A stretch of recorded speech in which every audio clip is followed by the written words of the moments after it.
Shalom, selamat pagi. Kita beribadah dalam kasih Tuhan. Kita bersyukur sekalipun tadi pagi sempat hujan, tapi sekarang sudah cerah. Kita bersyukur kita akan mulai ibadah kita pagi hari ini. Mari saudara kita bangkit berdiri. Kita mau menaikkan pujian, Yesus kemuliaan-Mu, pulihkan hatiku.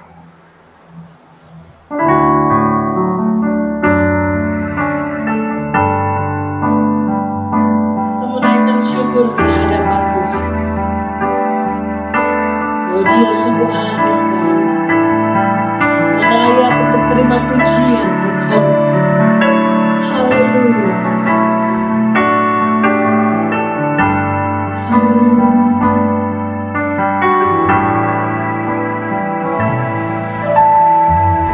Yesus kemuliaan, pulihkan hatiku.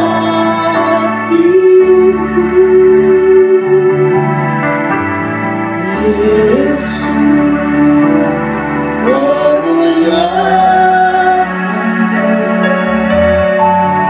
berkati hidupku. Yesus kemuliaan, Yesus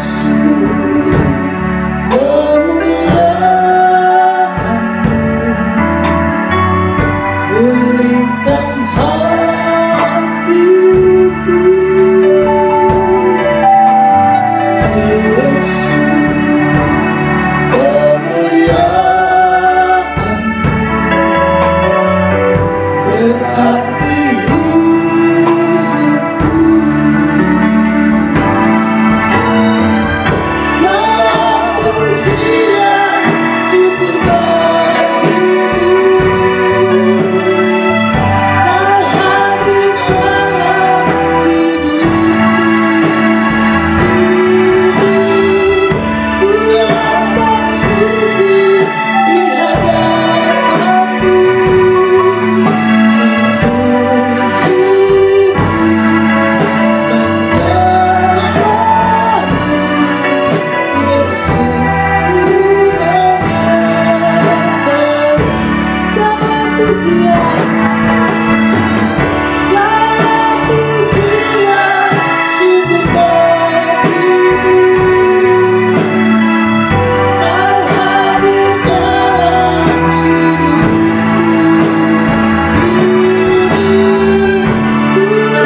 Yesus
kami sembah Kau Yesus.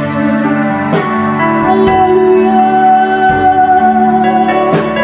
haleluya, Kau yang layak Tuhan, Kau yang layak Bapa. Terima kasih Yesus, terima kasih Tuhan, Engkau yang memperbaharui hidup kami. Pagi hari ini Tuhan, kami percaya hidup kami di dalam tangan-Mu ya Tuhan. Hidup kami baru di hadapan Engkau ya Tuhan, menjadi pribadi yang berkenan di hadapan-Mu ya Tuhan. Sucikan dan layakkanlah kami yang menghadap Engkau ya Bapa. Terima kasih Yesus. Kami bersyukur Bapa pagi ini kami boleh ada di tempat ini.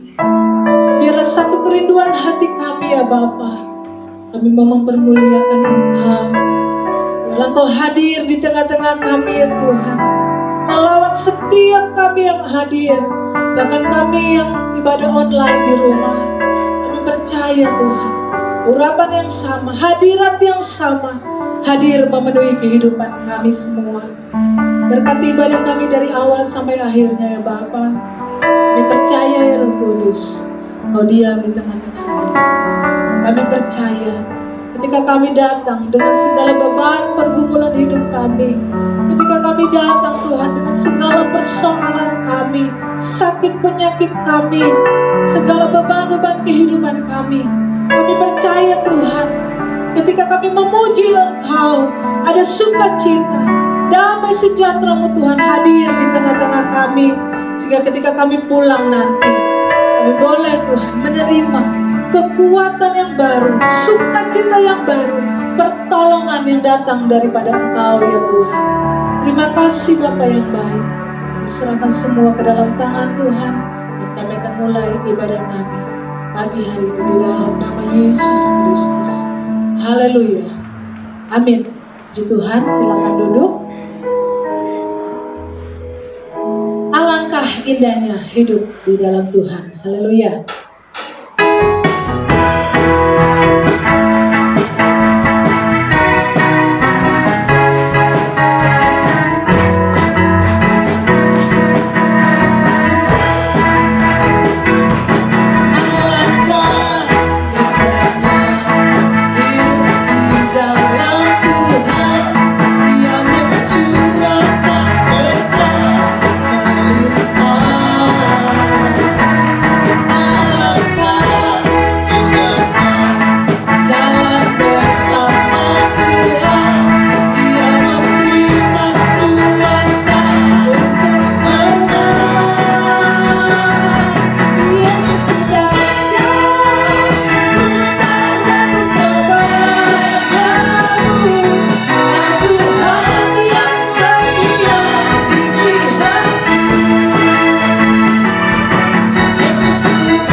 kita punya Allah yang luar biasa dan dahsyat. Ketika kita ada bersama-sama diam dengan rukun, kita percaya berkat-berkat Tuhan akan hadir dalam kehidupan kita. Haleluya! Sungguh alangkah baiknya, sungguh alangkah indahnya. Haleluya!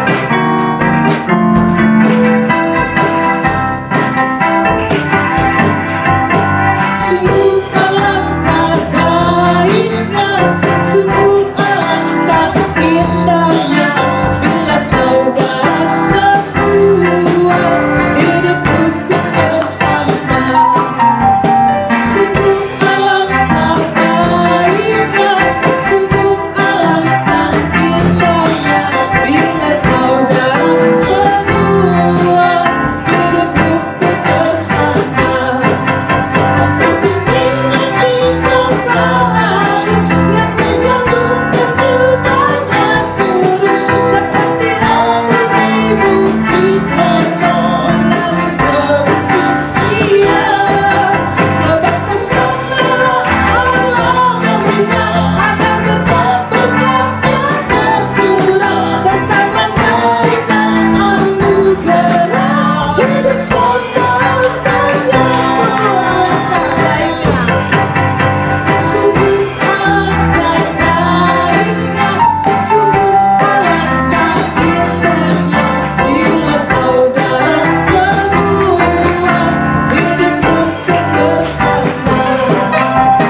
Sungguh alangkah baiknya, sungguh alangkah indahnya, bila saudara semua hidup rukun bersama.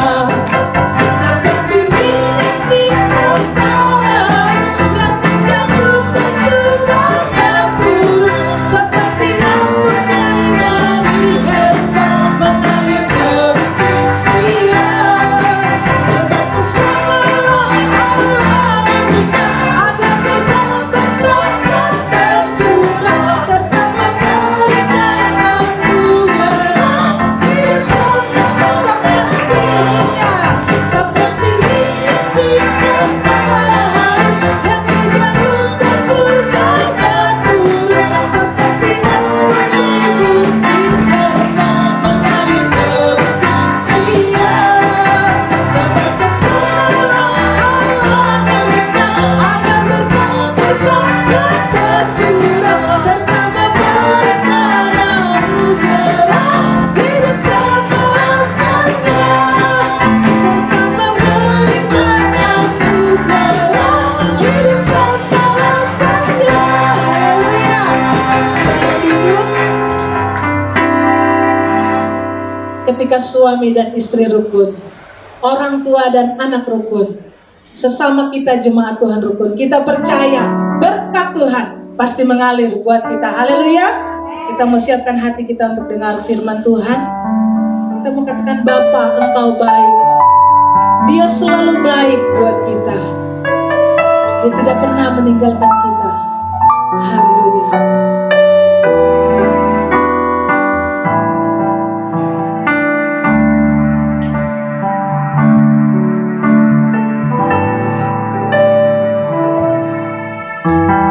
Bapa, Engkau baik. Bapa,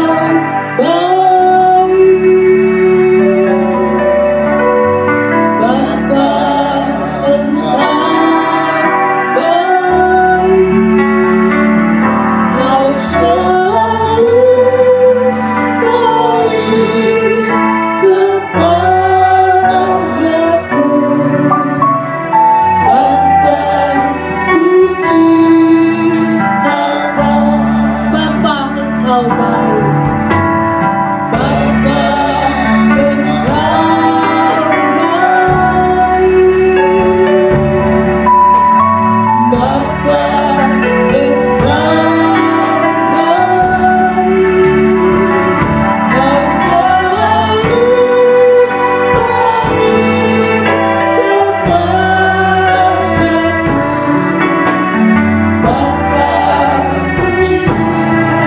Bapa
Sungguh Bapa yang baik, Bapa yang memperdulikan setiap kehidupan kami, Bapa yang tidak pernah meninggalkan kami ketika kami ada di dalam lembah kekelaman sekalipun. Oh Bapa yang setia, terima kasih Tuhan. Haleluya. Bapa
Kudus.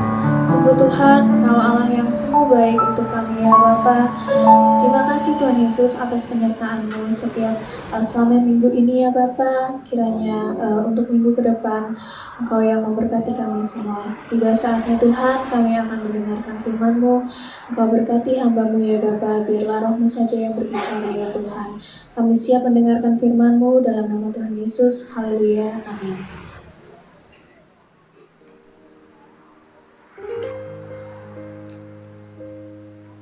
Haleluya. Haleluya. Puji Tuhan. Salam sejahtera dalam kasih Tuhan kita Yesus Kristus. Tuhan memberkati Bapak, Ibu, dan saudara-saudara sekalian pagi hari ini. Kita menikmati hari yang baik, hari yang baru, hari yang diberkati oleh Tuhan, sehingga pagi ini Bapak Ibu, kita semua masih diberi kesehatan, diberi kekuatan oleh Tuhan. Pagi ini saudara, saya akan mengajak saudara untuk melihat Injil Matius pasal 5 ayat 13 sampai 16. Makanya ini slide-nya. Injil Matius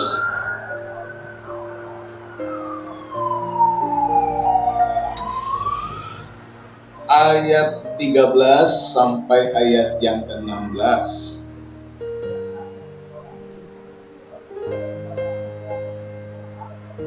Temanya tentang menjalankan misi kita. Injil Matius pasal 5 ayat yang ke-13 sampai ayat yang ke-16. Mari kita membaca Injil Matius pasal 5 ayat 13 sampai 16. Kamu adalah garam dunia. Jika garam itu menjadi tawar, dengan apakah ia diasinkan? Tidak ada lagi gunanya selain dibuang dan diinjak orang. Kamu adalah terang dunia. Kota yang terletak di atas gunung tidak mungkin tersembunyi. Lagi pula, orang tidak menyalakan pelita lalu meletakkannya di bawah gantang, melainkan di atas kaki dia, sehingga menerangi semua orang di dalam rumah itu. Demikianlah hendaknya terangmu bercahaya di depan orang, supaya mereka melihat perbuatanmu yang baik dan memuliakan Bapamu yang di surga. Puji Tuhan. Coba semua yang sudah nyala, yang sudah nyala di dalam folder khotbah.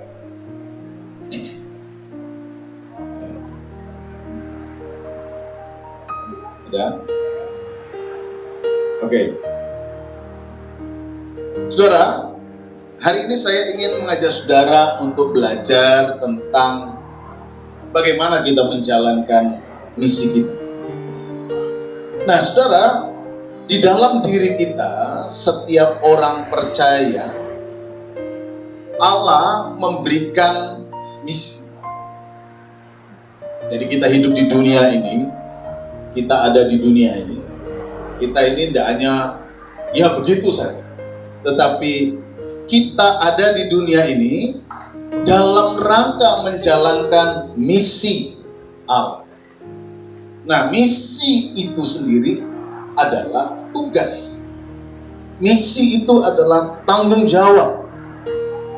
Misi itu adalah panggilan dari Allah sehubungan dengan tujuan yang Allah ingin kerjakan bagi dunia ini. Itu misi. Jadi Allah punya misi di dunia. Allah memiliki tujuan di dunia. Nah, tujuan Allah tidak lain adalah membawa kehidupan dunia ini menjadi lebih baik. Tuhan itu tidak pernah punya misi untuk menghadirkan dunia itu lebih buruk. Tuhan itu tidak pernah punya misi untuk menghadirkan suasana lebih jelek. Tapi Tuhan punya misi untuk menghadirkan sebuah kehidupan yang lebih baik. Nah, bagaimana kemudian Allah mengerjakan misinya? Saudara, di dalam Alkitab kita dapat melihat bagaimana Allah kadang-kadang mengerjakan misinya dengan caranya sendiri. Tetapi ada waktu, ada saat di mana Allah mengerjakan misi dengan melibatkan kita sebagai orang-orang yang percaya. Nah, bagaimana Allah memanggil kita semua untuk menjalankan misi Allah itu di dalam kehidupan kita? Saudara, hal yang pertama yang ingin saya garis bawahi bagi kita pagi hari, sesuai dengan apa yang kita baca di dalam Injil Matius pasal 5 ayat 13 sampai ayat yang ke-16 tadi. Bahwa misi kita sebagai orang percaya itu terlihat di dalam perkataan pengajaran Yesus di dalam bagian yang kita baca ini. Apakah itu?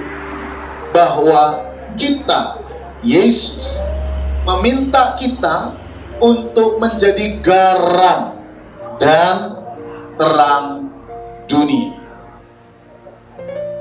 Yesus ingin agar kita ini menjadi garam dan terang dunia. Saudara, kita sering membaca bagian ayat ini. Cuma pertanyaannya adalah, apa sih artinya menjadi garam dan terang dunia itu? Kalau kita mencoba melihat beberapa bagian di dalam Injil-Injil yang lain terkait dengan bacaan ini, saudara, kita bisa menemukan beberapa hal yang dikaitkan dengan persoalan menjadi garam. Di dalam Markus pasal 9 ayat yang ke-50, Yesus menghubungkan kehidupan garam itu dengan sebuah kehidupan bagaimana orang hidup berdamai. Itu yang kita lihat di dalam Markus pasal yang ke-9 ayat yang ke-50. Sedangkan di dalam Lukas terkait dengan perikop yang sama ini, dalam Lukas 14 ayat 34 sampai 35, Yesus menghubungkan kehidupan garam itu dengan fungsi ladang yang menjadi pupuk. Yesus mengambil contoh dari dunia pertanian. Bagaimana garam itu berfungsi untuk menjadi pupuk. Tentu jelas ketika ayat-ayat ini kita lihat, dan ketika Yesus menggunakan berbagai analogi atau metafora atau perlambangan, tujuannya adalah bagaimana kemudian hidup manusia itu memainkan fungsi-fungsi sebagaimana analoginya kurang lebih. Hidup berdamai, menjadi pupuk, menjadi membangun kualitas kehidupan, sebagaimana pupuk itu kemudian berfungsi untuk membuat ladang itu menjadi subur, dan sebagainya. Nah, di dalam Injil Matius ini, peran garam itu tidak terlihat secara langsung. Justru ketika Yesus berbicara tentang garam, Yesus menghubungkan garam itu dengan terang secara langsung. Jadi di dalam Injil Matius pasal 5 ayat 13 sampai 16 ini, garam itu tidak disertai contoh yang spesifik. Seperti apa penggunaannya? Tentu pada masa itu banyak sekali gagasan-gagasan yang bisa diambil dari garam itu sendiri. Contohnya ketika di dalam dunia abad pertama di mana Yesus hidup di sekitar Danau Galilea, garam itu seringkali dipakai untuk membuat atau mengawetkan ikan-ikan, makanan-makanan tertentu. Karena pada masa-masa tertentu nanti ketika suasana keadaan tidak memungkinkan, maka makanan-makanan ini yang bisa dipakai untuk mencukupi kebutuhan mereka. Garam itu berfungsi sehingga makanan itu bisa tidak mudah rusak, dan ada macam-macam fungsi lain dari garam-garam yang ada pada masa itu. Nah, saudara, tetapi di dalam bagian ayat ini kita tidak melihat contoh langsung dari penggunaan garam itu. Ketika Yesus berkhotbah di dalam Matius 5, garam ini langsung dihubungkan saja dengan terang. Sehingga di dalam perikop itu kita menemukan dua contoh dari pesan Yesus dengan menggunakan garam dan menggunakan terang. Terang yang dimaksud ini seperti lampu yang dipakai untuk menerangi sebuah rumah. Nah, saudara, dengan melihat bagaimana Injil Matius menjelaskan garam dan terang ini dalam sebuah sistem berpikir Injil Matius sendiri, kita bisa menangkap bahwa tujuan garam ini tidak berbeda dengan terang, di mana terang itu dijelaskan berfungsi untuk menerangi rumah. Terang itu ada untuk mengatasi kegelapan. Saudara, ada banyak hal yang sebenarnya bisa kita gali di dalam bagian ayat-ayat ini. Tetapi ini akan menjadi pembahasan kita pada minggu-minggu yang akan datang. Mungkin bisa 2-3 kali lagi kita akan melihat bagian ayat ini. Tetapi pagi ini saya ingin menegaskan tentang tekanan yang terlihat langsung di dalam pembacaan Injil Matius pasal 5 ayat 13-16 ini, ketika kita melihat tentang gambaran garam dan terang, yaitu sekali lagi persoalannya berkaitan pada fungsi dari keberadaan garam dan terang itu sendiri. Nah, pertanyaannya adalah fungsi apa yang dapat kita lihat? Fungsi apa yang kemudian dapat kita hadirkan di tengah-tengah dunia ini? Ini tekanannya.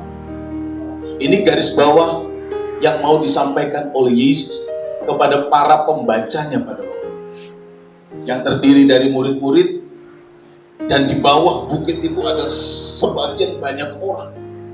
Apa fungsi dari khotbah Yesus tentang garam dan terang dunia ini?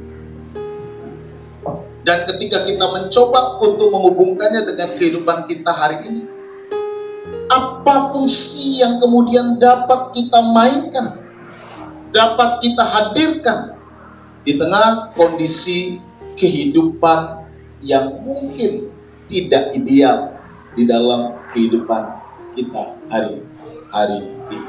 Saudara, berdasarkan bacaan dan situasi, saya ingin masuk kepada poin yang kedua. Saya ingin masuk kepada poin yang kedua, bahwa berfungsi di dalam kehidupan itu tidak harus dilakukan di saat segala menjadi ideal. Karena banyak orang berkata bahwa saya bisa berfungsi kalau suasananya ya ideal. Saya bisa berguna kalau kondisinya ideal. Kalau kondisinya tidak ideal, ya saya tidak bisa berguna. Saya tidak bisa berfungsi. Mungkin banyak orang yang berpandangan seperti itu. Dan banyak mungkin orang juga berpikir bahwa ketika kita berfungsi, ya kita harus melakukan sesuatu yang berhubungan, misalnya dengan persoalan uang, harta, dan sebagainya. Saudara, menjadi garam dan terang atau berfungsi sebagai murid Kristus, menjadi anak-anak Tuhan, menjadi orang percaya yang dipercaya oleh Allah untuk menjalankan misi, itu tidak harus dilakukan dalam kondisi yang dalam tanda kutip ideal. Karena kalau kita bicara tentang ideal, satu dengan orang lain idealnya beda-beda. Beda-beda toh. Ukuran ideal itu menurut saudara seperti apa, satu dengan yang lain beda-beda. Kalau pakai baju idealnya kayak apa, satu dengan yang lain pasti beda-beda. Kalau ukurannya itu persoalan bagus atau tidak, antara yang satu dengan yang lain bisa beda-beda idealnya. Nah, untuk menjalankan misi Tuhan, menjadi garam dan terang dunia, tidak harus dilakukan dalam sebuah kondisi yang kita yakini dan kita percayai sebagai sesuatu yang ideal. Ketika Yesus menyampaikan khotbah di atas bukit itu dan menyinggung persoalan menjadi garam dan terang dunia, apakah apakah konteks itu sedang menjelaskan adanya sebuah keadaan yang ideal ketika murid-murid justru dikirim, justru diberi tugas, justru diberi mandat untuk menjadi garam dan terang dunia? Kalau saudara membaca di bagian atas dari perikop ini, atau perikop sebelumnya dari perikop garam dan terang dunia, saudara menemukan berita apa? Saudara menemukan berita apa? Saudara tentu menemukan berita ucapan bahagia. Nah, ucapan bahagia ini ucapan bahagia yang seperti apa? Ucapan bahagia yang bagaimana yang saudara temukan di dalam bacaan itu? Saudara tidak akan menemukan ucapan bahagia yang ideal. Karena ucapan bahagia itu justru disampaikan kepada mereka yang miskin. Ucapan bahagia itu disampaikan kepada mereka yang haus dan lapar di dalam bagian ayat itu. Ucapan bahagia disampaikan kepada mereka yang teraniaya di sini. Ucapan bahagia disampaikan kepada sekelompok orang yang ada di dalam kondisi yang justru tidak ideal. Berbahagialah kamu yang miskin, berbahagialah kamu yang lapar, berbahagialah kamu yang haus, berbahagialah kamu yang teraniaya, dan sebagainya. Ada sebuah kondisi yang tidak ideal yang terjadi di dalam dunia.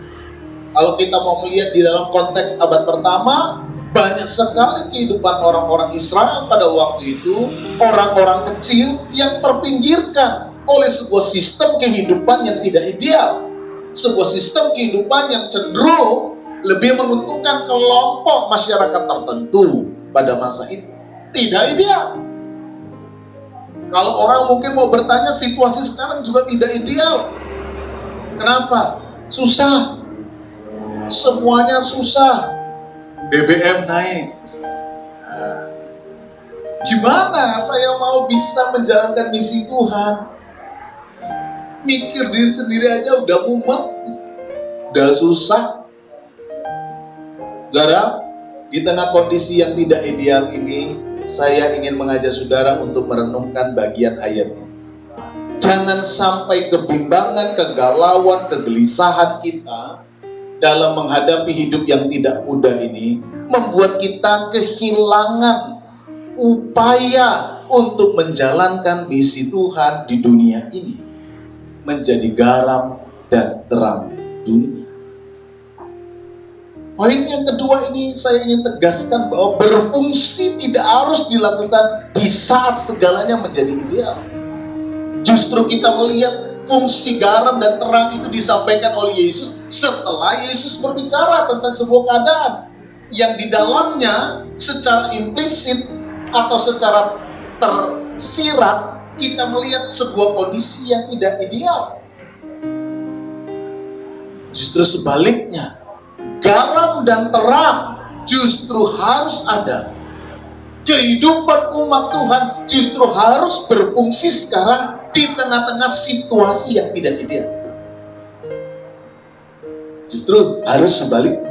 Di tengah-tengah kondisi yang tidak ideal, anak-anak Tuhan harusnya berfungsi menjadi garam dan terang dunia. Justru kalau kita membaca ayatnya begitu. Jadi ukuran-ukuran ideal itu sebenarnya adalah ukuran-ukuran semu kalau itu dijadikan alasan untuk berfungsi. Karena berfungsi itu tidak harus persoalan apakah kita punya uang, punya harta atau tidak. Karena berfungsi itu sebenarnya adalah sesuatu yang datang dari hati. Berfungsi itu datang dari kesadaran kita tentang bagaimana kita harus berperan di situasi kehidupan yang mungkin kondisinya tidak ideal itu kan. Jadi kalau kita berbicara tentang garam dan terang dunia, yang pertama tadi kita melihat bahwa inilah misi kita. Tuhan panggil saudara dan Tuhan ingatkan kita semua hari ini, kita punya misi. Dan yang kedua, bahwa untuk bermisi, untuk kemudian berfungsi sebagai garam dan terang, tidak harus menunggu ideal. Atau gampangnya, tidak usah dulu harus jadi orang kaya baru bisa berfungsi. Walaupun uang itu bisa memberikan banyak hal, tapi untuk berfungsi tidak harus menjadi orang kaya dulu. Karena persoalan bisa berfungsi atau tidak, itu persoalan hati. Persoalan itu bisa berguna atau tidak, itu persoalan hati. Persoalan untuk menjalankan misi Tuhan atau tidak, itu persoalan empati yang ada di dalam diri kita. Bukan bukan sesuatu yang di luar diri kita. Sesuatu yang ada di dalam, yang menjadi motor, dan yang kemudian menggerakkan diri kita. Walaupun dalam kondisi tertentu seseorang itu dianggap ideal, tapi di dalam hatinya tidak ada sebuah gerakan kesadaran untuk berfungsi, maka tidak ada gunanya itu segala hal kelengkapan yang dimiliki oleh seseorang. Entah itu uang, entah itu jabatan, entah itu posisi, entah itu segala hal yang mereka miliki. Karena persoalan berfungsi itu pada dasarnya bukan persoalan apakah saya ini ideal atau tidak ideal. Ada seorang ibu-ibu yang dari sisi ideal jauh dari ideal. Karena dia sudah tua, dia sakit, dia tidak bisa kemana-mana, dia hanya menggunakan kursi roda. Secara fisik dia tidak bisa lagi ke gereja. Secara fisik dia tidak bisa lagi mendoakan orang secara langsung. Secara fisik dia tidak bisa lagi kemudian memberikan nasihat, memberikan banyak hal, dorongan kepada orang. Dia berpikir apa yang ia harus lakukan untuk melayani Tuhan. Jadi kalau orang itu punya niat untuk berfungsi, dia akan berpikir dengan segala keterbatasannya, apa yang harus saya lakukan? Dia ingat, di rumah dia punya telepon. Dia punya telepon. Kalau suruh jalan tidak bisa. Kalau suruh kemudian ke rumah-rumah jemaat sudah tidak bisa. Kalau mau melayani gereja juga sudah tidak bisa. Tapi dia punya telepon. Dia dapat banyak hal dari gereja, bahwa bapak ibu ini tidak datang ke gereja, bapak ibu ini sedang sakit, bapak ibu ini sedang mengalami. Dia catat. Lalu setiap hari dia telponi. Dia tidak ke gereja, dia telponi. Kenapa nggak gereja? Ada apa? Kalau ada yang sakit, kemudian dia memberikan kata-kata dorongan. Dia mendoakan dari telepon. Ibu sudah tua.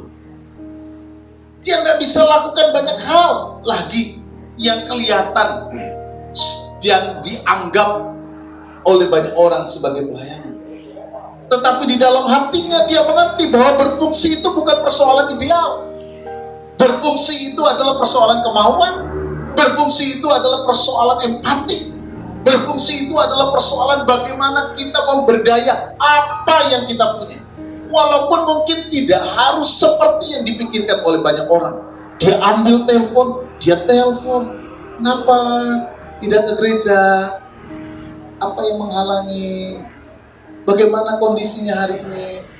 Saya dengar katanya ibu bapak sakit. Tapi ingat ya, Tuhan mengasihi, Tuhan mencintai. Dia telepon satu. Berapa banyak semasa ia masih bisa hidup, semasa dia sudah tidak lagi bisa ke gereja, pelayanannya kalau dia catat mungkin dia setiap hari. Kalau sehari aja dia nelpon 5 orang, sebulan berapa orang yang dia telepon? Setahun berapa orang yang sudah dia layani? Mungkin pendetanya tidak sempat nelponin satu-satu. Tapi karena itu yang dia pikir, ini yang bisa saya lakukan untuk melayani Tuhan. Dia telepon satu-satu, dia ingatkan satu-satu. Saudara, hal ini menunjukkan bahwa untuk berfungsi, menjadi garam, menjadi terang, tidak harus nunggu ideal. Tidak harus nunggu saya hebat, atau saya sudah punya banyak uang, atau saya sudah punya banyak posisi, atau bukan. Persoalan berfungsi itu adalah persoalan yang datang dari hati. Persoalan yang melekat dengan jati diri. Dikatakan kalau garam itu kehilangan asinnya, terus mau apa? Garam itu hadir karena asinnya. Garam itu hadir karena memang eksistensinya yang ada di dalam dirinya menghadirkan sesuatu dan memberi dampak sesuatu. Lah kalau garam itu yang dicari asinnya lalu sudah tidak asin, lalu untuk apa? Pertanyaan yang sama datang. Anak Tuhan, orang percaya, dihadirkan Tuhan, diselamatkan oleh Tuhan karena bagian dari misi pelayanannya.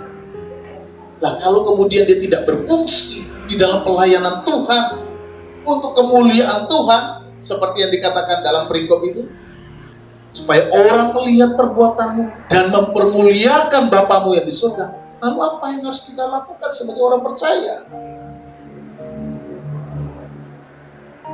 Jadi berfungsi tidak harus dilakukan nunggu ideal.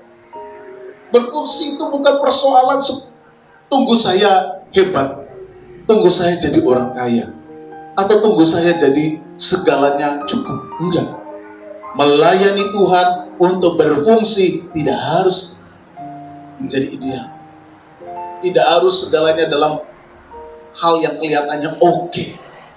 Tapi berfungsi itu adalah persoalan yang dibangun dari kesadaran tentang siapa saya. Yesus katakan, kamu garam.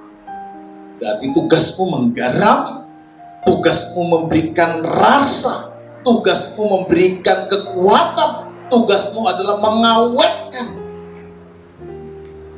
membuat segalanya bisa tetap bertahan di tengah kondisi yang tidak bisa bertahan. Jadi yang kedua, saudara, saya ingin sampaikan, berfungsi itu tidak harus menunggu segalanya menjadi ideal.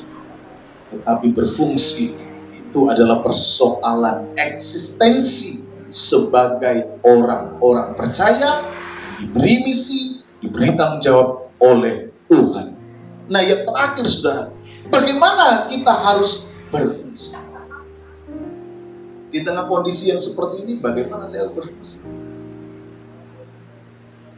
Di tengah-tengah abad pasca COVID seperti ini, dengan segala ketimpangan kehidupan sosialnya, apa yang harus saya lakukan?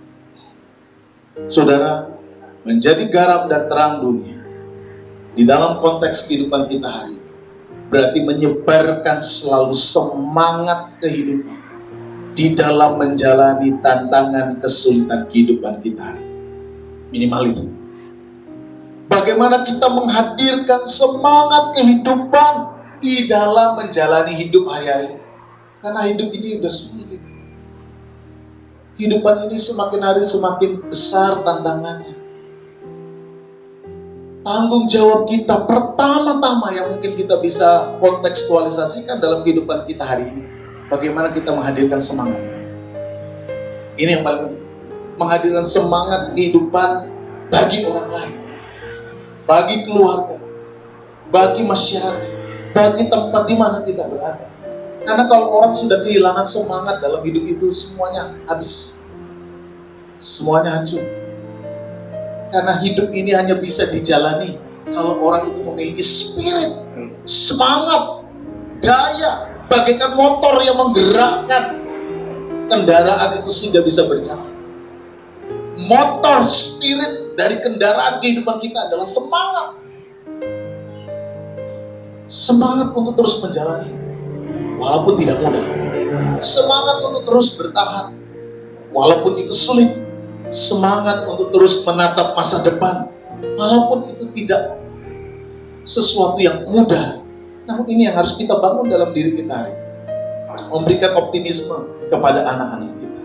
Memberikan semangat kepada orang-orang yang ada di dalam keluarga kita, memberikan dorongan bagi setiap orang yang bersama dengan kita. Kalau sakit, kita kuatkan. Kalau yang lemah, kita ajak bersama-sama untuk memiliki semangat yang baru di dalam kehidupan seperti ini. Kita harus menghadirkan semangat. Tapi mungkin ada dari antara kita yang kemudian bertanya, gimana saya menyebarkan semangat? Saya sendiri tidak semangat. Gimana saya menyebarkan sebuah spirit kehidupan kalau saya sendiri tidak bisa memiliki spirit itu? Saya aja sedang berjuang. Saudara yang dikasih oleh Tuhan, dari mana sebenarnya sumber semangat dari misi kita? Kalau mungkin di antara kita juga ada yang bertanya, bagaimana saya bisa membangun spirit kehidupan itu, supaya saya bisa tetap menjalani misi saya menjadi garam dan terang dunia. Saudara, saya ingin tunjukkan apa yang sebenarnya disampaikan Tuhan. Sebelum perikop ini, perikop yang di atas ini, saudara lihat, murid-murid yang adalah representasi dari masyarakat kecil yang mendengar khotbah kata-kata bahagia Yesus langsung melalui kata-kata ucapan bahagia itu, mereka sebenarnya menyadari bahwa mereka orang-orang yang lemah, orang-orang yang merasa diri tak berdaya tadi adalah orang-orang yang menjadi objek kasih Allah. Perintah menjadi garam dan terang dunia itu disampaikan setelah khotbah bahagia Yesus, ucapan bahagia. Siapa? Miskin. Siapa? Menderita. Mereka teraniaya, mereka yang lapar, mereka yang haus. Lalu orang-orang ini bertanya, lah kami ini disuruh menjadi garam, bagaimana caranya? Kami ini miskin, kami ini lapar, kami ini tak berdaya. Gimana caranya? Nah, Yesus katakan, berbahagialah kamu yang miskin, berbahagialah kamu yang berduka cita, berbahagialah kamu yang lapar dan haus, berbahagialah kamu yang teraniaya. Artinya apa? Artinya mereka yang merasa hari ini tidak ideal, saudara yang merasa hari ini tidak ideal, saudara yang merasa hari ini aku kehilangan semangat. Saya ingin katakan kepada Bapak, Ibu, dan saudara sekalian, engkau semuanya adalah objek dari kasih Allah. Kepadamulah kasih Allah itu sedang tertuju. Kepadamulah kasih Allah itu sedang tertuju. Maka hadapkanlah dirimu kepada Allah. Hanya Yesus katakan, berbahagialah kamu yang miskin di hadapan Allah. Ketika engkau sudah merasa tak berdaya, hadapkanlah dirimu kepada Allah. Karena di dalam Tuhan ada sumber pertolongan. Di dalam Allah ada kekuatan yang memberdayakan engkau. Miskin, gimana bahagia? Disitulah kuasa Allah bekerja di dalam hidup. Disitulah kebutuhan kehadiran Allah di dalam diri kita. Karena kita tahu bahwa kita ini tak berdaya, kita membutuhkan Allah. Di situ ya Yesus berkata, kamu akan berbahagia kalau Allah di dalam hidupmu. Kamu akan berbahagia kalau Allah bekerja di dalam hidup. Kalau Allah menyertai hidup. Kalau Allah bersama dengan engkau. Sehingga engkau dapat mengalahkan dampak negatif dari kemiskinan. Engkau dapat bertahan di tengah duka cita. Engkau dapat kuat di tengah tantangan aniaya hidup. Karena engkau adalah objek kasih. Ada saudara yang merasa hari ini dirimu sudah tidak berdaya. Hadapkan dirimu kepada Tuhan. Tuhan mengasihi saudara. Tuhan mencintai saudara. Tuhan memberi hidupnya bagi saudara. Manusia bisa tak berdaya. Kita bisa habis. Kita bisa lemah. Kita bisa kehilangan banyak hal. Justru karena kita adalah manusia terbatas. Justru karena kita ini adalah orang-orang yang terbatas. Kita membutuhkan Allah yang tidak terbatas. Itulah sumber semangat. Itulah sumber kekuatanmu. Itulah sumber dari spiritmu. Dan karena engkau dikasih Allah, Allah memberikan kepadamu sebuah misi. Kamu adalah garam dan terang dunia. Jadi kalau kita bertanya, gimana saya mau berfungsi kalau saya lemah? Hadapkan dirimu kepada Tuhan. Karena sumber semangat itu datang dari kesadaran bahwa aku adalah objek kasih Allah. Sasaran kasih Allah ada pada diriku. Sebelum aku pergi untuk menjadi garam dan terang, aku harus merasakan kasih Allah itu dalam diri. Kalau saudara punya optimisme yang berasal dari kasih Tuhan, hari ini kau siap untuk menjadi garam dan terang. Dunia di sekitarmu sudah membutuhkan, kau mungkin tidak sadar. Mungkin anak-anak, mungkin orang tua, mungkin orang-orang di sekitar, tanpa kau sadari, sebenarnya sedang ada di dalam sebuah kondisi-kondisi yang pahit, dalam kondisi-kondisi yang tidak mudah. Saudara yang mendengarkan firman Tuhan pagi ini, bangkitkan hidup. Sadarilah bahwa engkau adalah orang yang dikasihi. Tuhan tidak pernah berhenti mencintaimu. Tuhan tidak pernah berhenti untuk melakukan sesuatu dalam hidup. Yang dibutuhkan itu adalah sebuah keyakinan, spirit, semangat untuk menatap hidup ini. Tuhan mengasihi, Tuhan mencintai lebih daripada apa. Tetaplah berjalan bersama Dia, sehingga kita dapat berfungsi menjadi garam dan terang dunia. Tuhan memberkati saudara, jalankan misi kita dengan berfungsi menjadi garam dan terang bagi dunia, baik dalam lingkup kecil, dalam lingkup di mana kita berada, bahkan dalam lingkup yang lebih besar, di mana Tuhan izinkan saudara berkiprah dan melayani. Tuhan memberkati kita sekali. Amin. Puji Tuhan. Puji Tuhan, sudah dengar firman Tuhan. Kami siapkan hati kita sehingga kita bangkit berdiri. Semusim berlalu, namun kasih Tuhan tak pernah berhenti.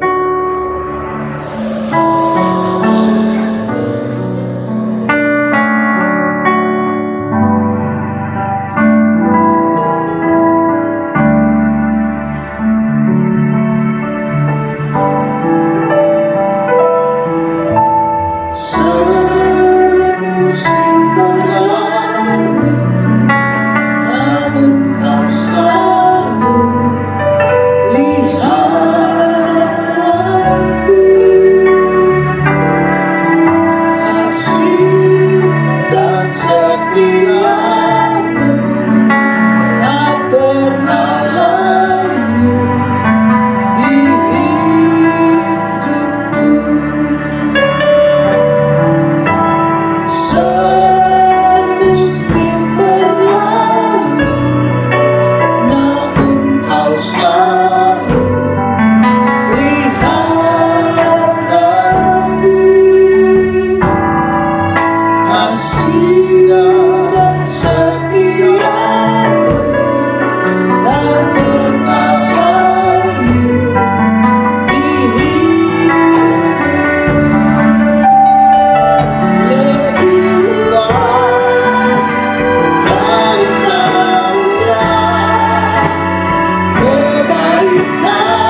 bersyukur Bapa, bahwa kasih-Mu Tuhan sungguh besar dalam setiap musim kehidupan kami. Baik ketika kami Tuhan senang maupun susah, Engkau tetap ada bersama dengan kami ya Tuhan. Kasih tak pernah habis bagi kami. Betapa hati kami bersyukur Bapa memiliki Engkau. Kami bangga memiliki Engkau, Allah yang setia, Allah yang begitu memperhatikan dan mempedulikan kami. Terima kasih Tuhan. Terima kasih buat kebenaran firman-Mu Bapa. Ajar kami semua Tuhan untuk menjadi Tuhan, agar kehidupan kami berfungsi dimanapun kami berada, dimanapun Engkau tempatkan kami. Hidup kami Tuhan boleh bermanfaat, menjadi fungsi bagaimana yang Engkau inginkan dalam hidup kami ya Tuhan. Apapun kondisi hidup kami, apapun keadaan kami, baik ketika keadaan itu tidak ideal, tapi ajar kami Tuhan untuk melakukan firman-Mu. Terima kasih Bapa yang baik, meteraikan kebenaran firman-Mu di dalam hati kami semua. Tanamkan kuat dalam hidup kami. Terus Tuhan ingatkan firman-Mu dalam hidup kami semua ya Allah. Terus berkati hamba-Mu dalam memberitakan firman dalam saat ini.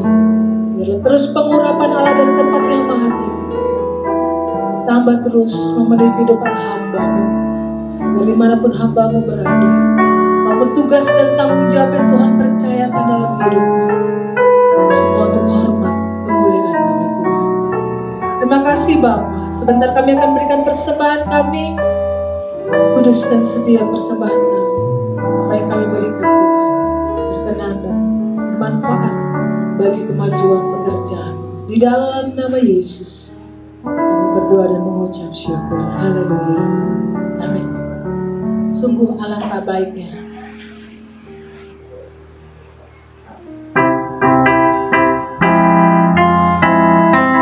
haleluya.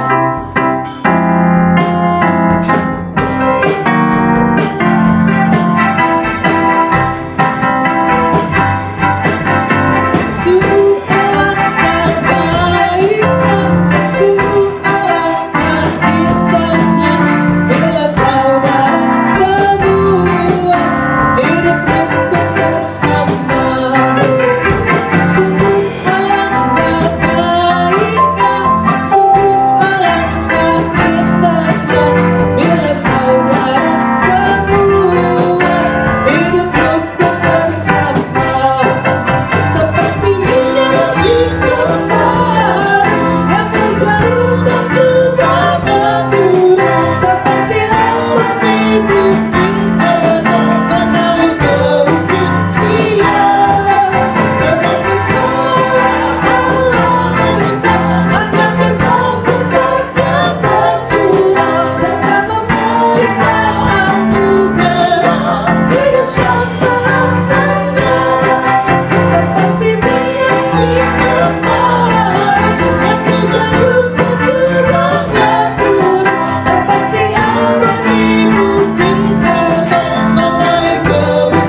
Kita akan dengarkan pengumuman gereja untuk sepanjang minggu ini.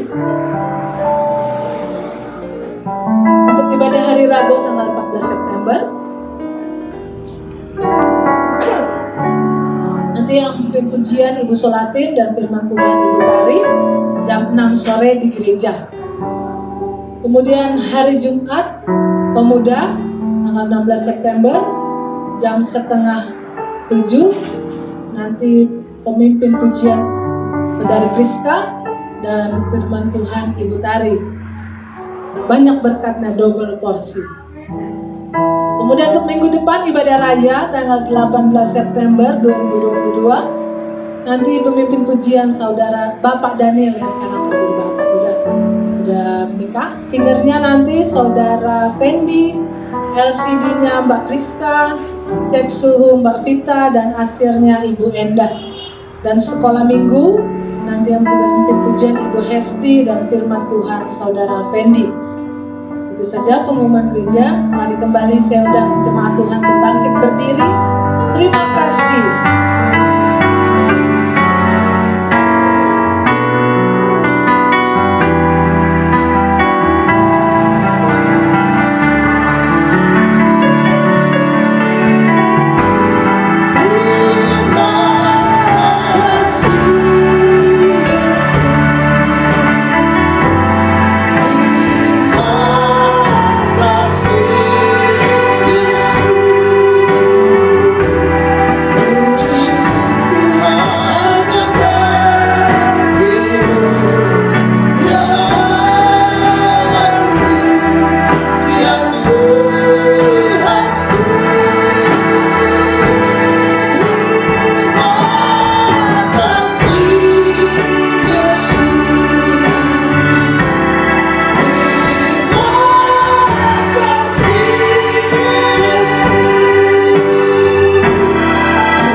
Mari kita bersatu di dalam doa.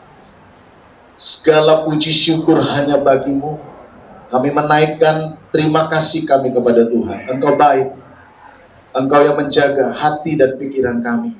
Engkau yang menjaga jiwa kami. Sehingga hari ini kami tetap teguh berpegang kepada firman. Kami tetap berjalan di dalam kebenaran firman. Dan kami berterima kasih Tuhan masih memberi kami semangat untuk melayani, untuk memuji dan membesarkan nama Tuhan. Pagi hari ini kami sudah memuji memuliakan nama Tuhan. Kami sudah meninggikan Engkau. Dan biarkanlah berkat-Mu turun atas kami semua. Yang sudah memuji memuliakan Engkau. Yang sudah beribadah, berdoa, menyembah Tuhan. Yang sudah memberikan persembahan kami kepada Tuhan. Dan kami yang membalikan milik Tuhan. Dan apa saja yang kami lakukan, berkat-Mu turun atas kami. Berkati setiap pelayan-pelayan Tuhan yang sudah mengambil bagian pelayanan pada pagi ini. Engkau memberkati kami semua. Dan sertai pelayanan kami ke depan. Dalam ibadah-ibadah yang berjalan di sepanjang minggu, Tuhan kiranya menyertai baik ibadah Rabu, ibadah Jumat, maupun ibadah-ibadah yang lainnya. Kami serahkan ke dalam tangan-Mu. Tuhan kiranya yang memberkati. Tuhan kiranya menolong. Tuhan kiranya campur tangan. Supaya hidup kami senantiasa diberkati oleh Tuhan. Kami percaya Tuhan tidak pernah tinggalkan kami. Tuhan selalu mengasihi kami. Kami menyerahkan seluruh kehidupan kami di sepanjang minggu ke depan. Tuhan kiranya memberkati seluruh pekerjaan, memberkati usaha, memberkati pendidikan anak-anak kami di sekolah. Dan biarkanlah kami tetap kuat, kami tetap menjadi saksi Tuhan, dan kami menjalankan misi Allah, menjadi garam dan terang dunia di mana kami berada. Berkati bangsa dan negara kami, berkati seluruh pemimpin-pemimpin bangsa kami, berkati juga lingkungan di mana kami berada. Di kanan kiri belakang kami semua diberkati. Engkau kiranya memberkati daerah di mana kami tinggal dan berada. Biarlah sukacita damai sejahtera dari Allah turun atas kami semua. Berkati juga keluarga Ibu Sarko yang beri tempat untuk kami beribadah. Engkau memberkati keluarga ini dengan penuh sukacita. Bapa, sebentar kami akan pulang ke rumah kami masing-masing. Mari Engkau pimpin dan sertai. Tuntunlah kami dalam perjalanan, dan tibakanlah kami di rumah kami dengan selamat. Sekarang turunkanlah tangan berkat-Mu bagi kami sekalian. Saudaraku yang terkasih, pulanglah. Bawalah berkat Tuhan. Kiranya anugerah damai sejahtera dari Tuhan Yesus Kristus, kasih Allah Bapa dalam persekutuan Roh Kudus, turun atas kita sekalian hari ini sampai selama-lamanya, di dalam berkat nama Tuhan Yesus Kristus. Kami sudah berdoa dan mengucap syukur kepada Bapa di surga. Haleluya. Amin. Selamat siang, Tuhan memberkati kita sekalian.